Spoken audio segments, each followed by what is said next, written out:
slips on this item at this time. Close the public speaking portion of this item, bring it back before this board. Are there any other comments?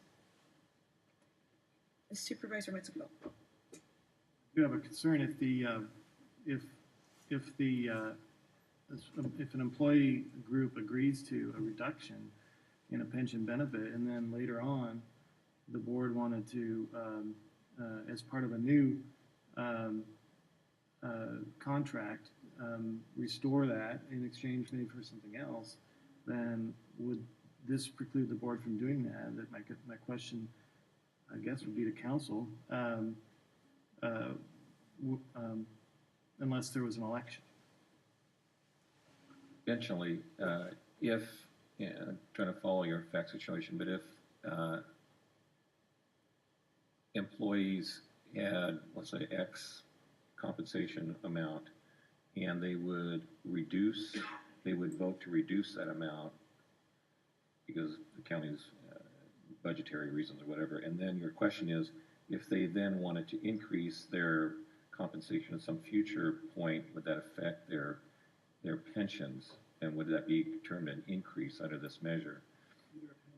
Either a pension benefit or an earnable comp.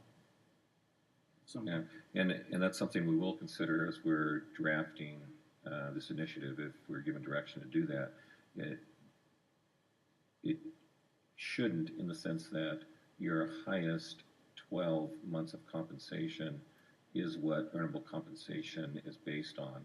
So that if there is a higher 12 months there, it should not interfere with that. But it depends again how this initiative is worded.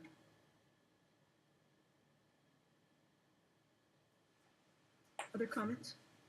I have a question about that. I think the question was if we voluntarily, for new employees, if there was a negotiated agreement between an employee association or union and the county to lower the pension benefit from, say, 3 at 50 to 2 at 55 or 3 at 55 or something in that range for new employees. If the county in future dates decided to raise it again, it would then have to go to the voters under the general explanation of this, that I'm understanding of this measure. That's correct. If there's a change in formula, right, an increase in formula, then the direction that's been given, at least in the board item, would require voter approval. Okay, thank you. All right, any other comments? I simply want to react to some of the comments that were made, and I appreciate both gentlemen who spoke and their representation of their members. Whether all earnable comp that is included, and so that any raise to any person has to go before the voters, that's not the intent of this measure, and we would certainly in the drafting process make sure that's not what this says. This is simply future increases to pensions. It's not about whether somebody gets a raise or additional vacation days or anything of that nature. It deals solely with pensions.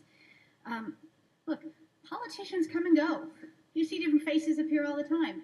Politicians come and go. Pensions last a lifetime. Taxpayers pay those pensions for their lifetimes.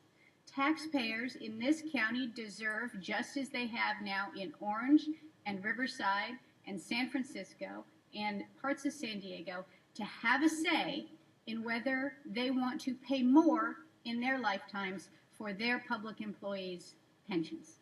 That's all this measure does. It doesn't weaken this board. It doesn't abdicate responsibility. It says that we as elected officials in this time and place recognize that in 20 or 30 years, the people sitting here are going to have budget constraints. And they should be guided by the people of this county rather than by political calculations made by folks sitting at this dais 20 years previously.